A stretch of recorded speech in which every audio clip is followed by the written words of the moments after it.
Welcome to the deep dive. Today, we're jumping into the world of online health trends, specifically the ones blowing up and causing a stir on platforms like X. Yeah, it's a space where things can get pretty unconventional fast. Absolutely. And you, our listeners, fly some really interesting sources, bits from pasted text and this report, X Trends, Unconventional Health, Misinformation, and Biomarkers. So our mission today really is to sift through all that online chatter. We want to pull out the key nuggets about these trends. Right. Understand the trends themselves, the controversies, the misinformation problems, and interestingly, this growing demand for transparency. Exactly. It's a mix of genuine curiosity about health, which is great, but also claims that, well, don't always hold water scientifically. And on platforms like X, personal stories, anecdotes, they can feel just as powerful as actual research, can't they? They really can. So yeah, we'll try to unpack the important bits from the sources for you. Okay, let's unpack this and maybe start with some of the more extreme dietary practices. The sources highlight a couple. They do. First up, there's the organ meat only diet. Right. And also this slightly baffling trend of eating sticks of butter. Yep, that one too. Let's start with the organ meats. Okay, so what exactly is an organ meat only diet? It's pretty much what it sounds like, super restrictive. You're eating almost exclusively organ meats, think liver, heart, kidneys, Idea. almost everything else, plants, grains, fruits, even most other types of meat sometimes. It's often called the lion diet or like an extreme carnivore approach. Wow. Okay. And the people doing this, who are pretty active on X apparently, what benefits are they claiming? The big selling point is nutrient density. They call organ meats superfoods, packed with things like B12, vitamin A, iron. Hmm. And the claims are huge, curing fatigue, fixing autoimmune conditions, even sorting out mental health issues. You see these dramatic personal stories. Okay, let's ground this in the science a bit. The sources do say organ meats are nutrient rich, right? Oh, absolutely. Beef liver, for example, it blows muscle meat out of the water for things like vitamin A, folate, iron. It's incredibly concentrated. Yeah, historically. Yeah, the sources mention indigenous groups often prioritized organs, likely, a very efficient way to get vital nutrients. Small amounts can definitely tackle deficiencies, so there is a basis there. But going only organ meats sounds like it could backfire. What are the downsides? Big time. The risk of nutrient imbalances is real. Take vitamin A, too much liver, and you could get hypervitaminosis A. Not good. Nausea, liver issues. Ouch. Plus, you're missing out completely on fiber, antioxidants, all those phytonutrients from plants. That can mess with your gut bacteria, gut dysbiosis, and potentially increase cardiovascular risk long term. And there was a study mentioned. Yeah, a 2023 nutrient study hinted that carnivore diets, in general, might raise LDL cholesterol, the bad kind for some individuals. So not necessarily a free lunch, nutritionally speaking. Definitely not. And this is where the controversy really heats up online. Has it? Well, those amazing cure stories on X, they're anecdotes. They haven't been proven in proper scientific studies. So critics worry it's preying on vulnerable people. Exactly. People desperate for health solutions.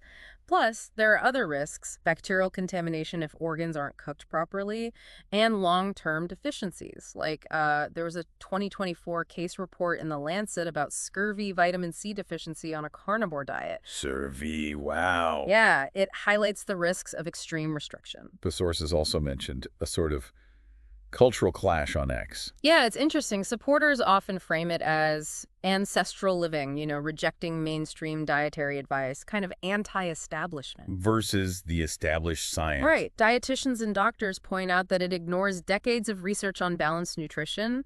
You see this fight playing out with hashtags like hashtag carnivore diet, lots of graphic meat pics. And the skeptics. They're constantly demanding proof, like, show us your blood work, which ties into that whole biomarker transparency thing we'll get to later. Okay, fascinating. Let's pivot to the other one.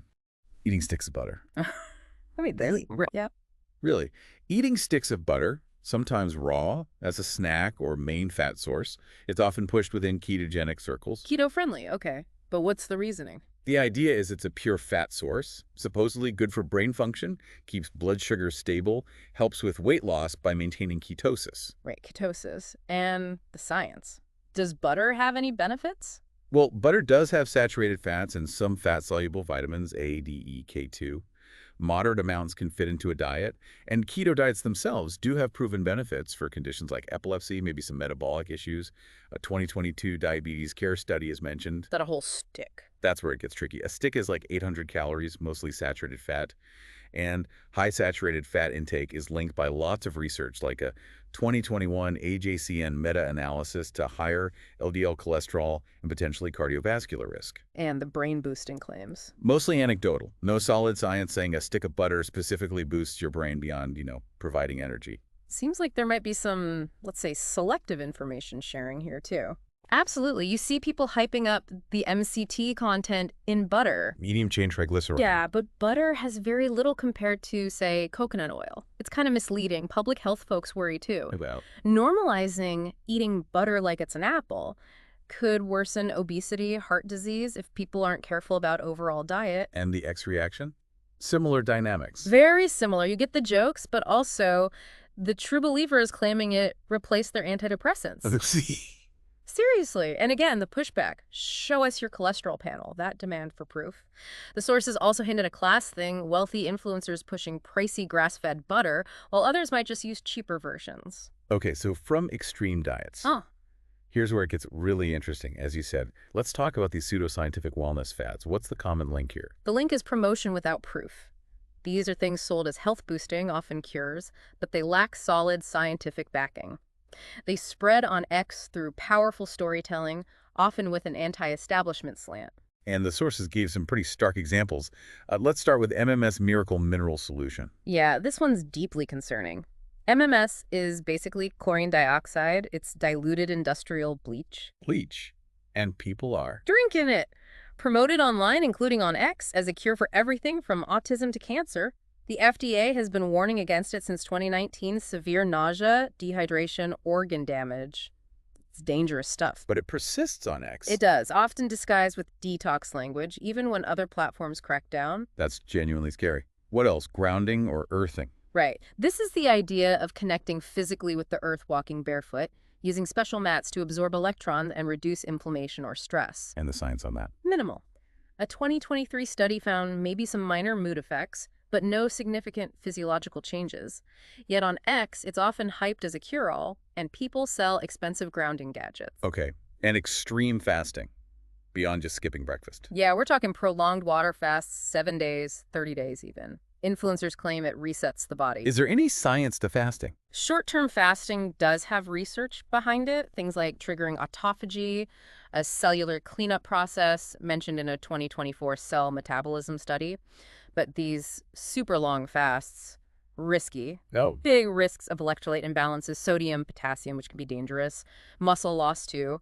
But on X, you often just see the dramatic before and afters, not the potential side effects. And lastly, crystals and energy healing. Yep.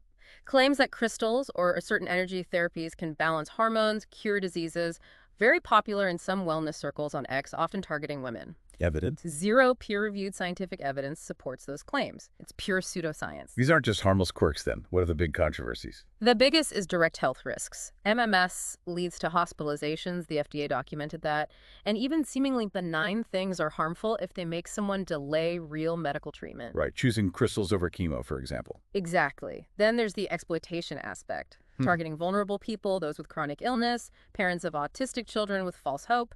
It's predatory. And it fuels distrust in science. Definitely. It often frames itself as fighting big pharma or conventional medicine, tapping into existing distrust. Plus, regulators like the FTC and FDA just can't keep up with the sheer volume of this stuff online, especially on decentralized platforms like X. So what does this all mean? Taking a step back from the specific trends, let's look at this broader picture of health misinformation and this call for biomarker transparency.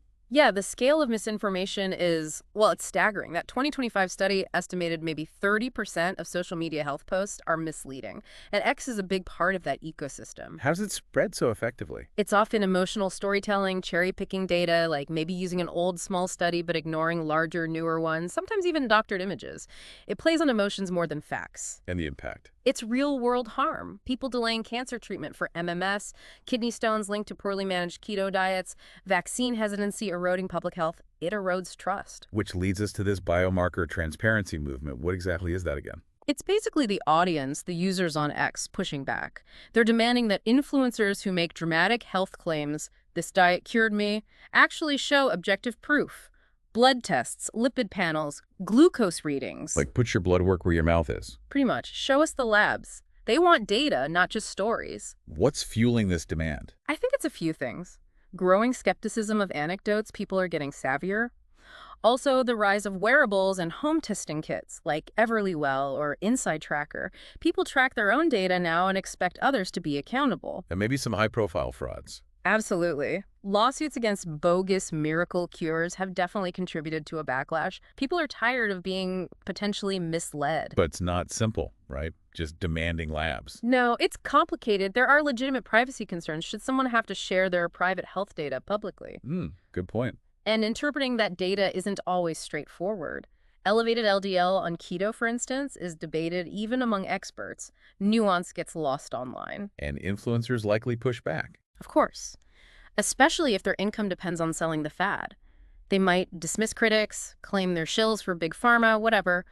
But the hashtags, hashtag show your labs, hashtag prove it, they're definitely gaining momentum on X. You even see regular users sharing their data.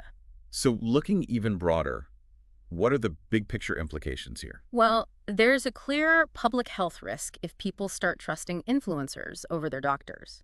The sources even connect this fragmented landscape to things like recent measles outbreaks. Wow. Culturally, it reflects this deep distrust of institutions, but also a real desire people have for agency, for control over their own health, which isn't inherently bad, but needs to be informed. And equity issues, too. For sure. Wealthier people can afford the fancy diets, the tests, the supplements. Others might try riskier, cheaper versions without any way to check if it's safe or effective for them. It widens health disparities. This has been, well, quite the journey through the online health world. Definitely eye-opening, maybe a little unnerving at times. It really is a complex mix, isn't it? That genuine desire for wellness, bumping up against some really questionable information and potentially harmful practices. We've gone from organ meats and butter sticks to, well, diluted bleach and the demand for blood tests. Misinformation, transparency. It's a lot. Hopefully breaking it down like this helps you, the listener, get a clearer picture without feeling totally overwhelmed by the noise. Absolutely. And maybe that leaves us with a final thought for you to chew on. In this digital age, with so much health info swirling around, how do you strike that balance? How do you empower yourself to make good choices while also critically evaluating what you see online? Yeah, how do we tell credible advice from a potentially dangerous fad? Yeah. And what's the responsibility of the platforms and us as individuals in fostering healthier conversations about health? Definitely something worth thinking about. Thanks for joining us for this deep dive.